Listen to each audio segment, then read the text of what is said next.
Lettres de l'École internationale 5.30. La transformation, essence de la méditation, par Kim Nataraja.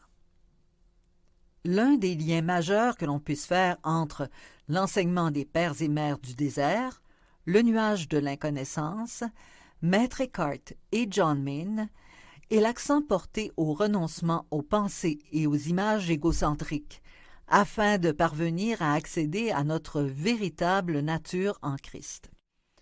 Cette conscience que nous sommes beaucoup plus que ce que nous pensons être vient d'une révélation accordée par grâce.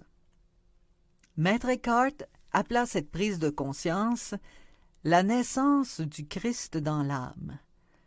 Partageant cette vision, John Main cite le mystique allemand Celesius dans En quête de sens et de profondeur. Il se peut que Jésus soit né à Bethléem, mais cela ne nous sert à rien s'il ne naît pas dans notre cœur.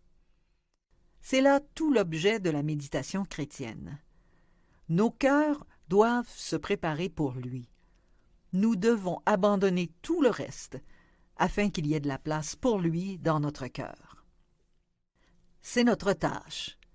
Le mantra nous aide à nous détacher de nos pensées égocentriques qui, d'une manière ou d'une autre, ont à voir avec nos besoins de survie, le besoin d'amour, de sécurité, d'estime, de pouvoir, de contrôle et de plaisir, comme nous l'avons déjà vu dans des lettres précédentes. Ce sont des besoins parfaitement respectables, mais s'ils ont été en partie insatisfaits, ils peuvent diriger nos pensées, nos désirs et nos actions de façon démoniaque, car l'inconscient personnel cherche à compenser le manque que nous aurions ressenti de ces besoins. Notre souci de les satisfaire occupe alors notre mental au point qu'il n'y a plus d'espace pour lui dans notre cœur. Ce n'est qu'en laissant ces pensées s'estomper et en ne leur accordant aucune attention que nous pouvons déposer en Dieu notre cœur, notre âme et notre esprit. Avec l'aide de la grâce, se dégage une ouverture vers un niveau de conscience spirituelle différent, ce qui entraîne une transformation de tout notre être, animé par l'amour de Dieu qui est le fondement et l'essence de notre être véritable. Ceci, en retour, transforme et guérit notre relation à nous-mêmes, aux autres et à la création. Voilà le conseil essentiel que donnent tous les mystiques de toutes les traditions à propos du cheminement spirituel. En langage chrétien, saint Paul en exprime ainsi la raison. Car Dieu qui a dit « Du milieu des ténèbres brillera la lumière », a lui-même brillé dans nos cœurs pour faire resplendir la connaissance de sa gloire qui rayonne sur le visage du Christ.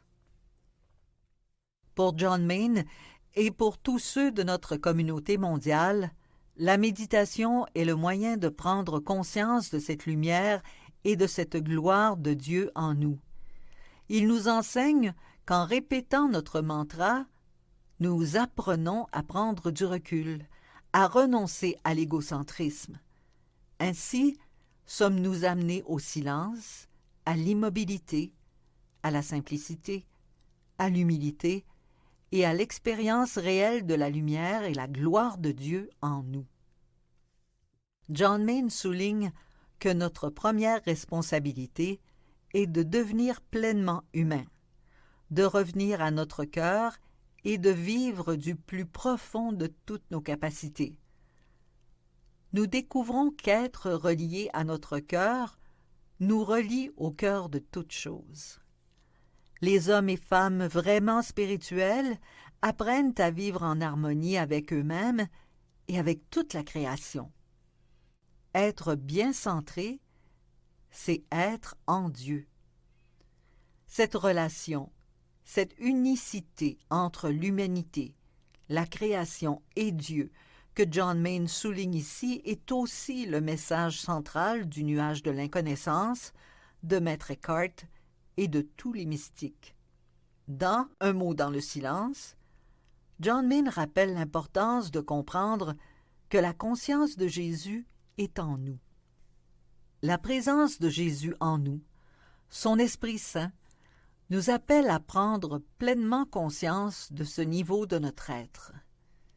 En un clin d'œil, nous nous éveillons à nous-mêmes, à l'Esprit qui demeure en nous, et ainsi à la conscience d'une communion que nous sommes appelés à partager avec Dieu et en lui. Comme le monde dans lequel nous vivons serait différent si tous suivaient la voie de leur cœur, chacun à sa manière et selon ses traditions. C'est ce qu'explique Thomas Merton dans le récit de son expérience spirituelle à un carrefour très fréquenté de Louisville. Alors, ce fut comme si je voyais soudain la beauté secrète de leur cœur, le fond de leur cœur que ni le péché, ni le désir, ni la connaissance de soi ne peuvent atteindre, l'essence de leur réalité, la personne qu'est chacun aux yeux de Dieu.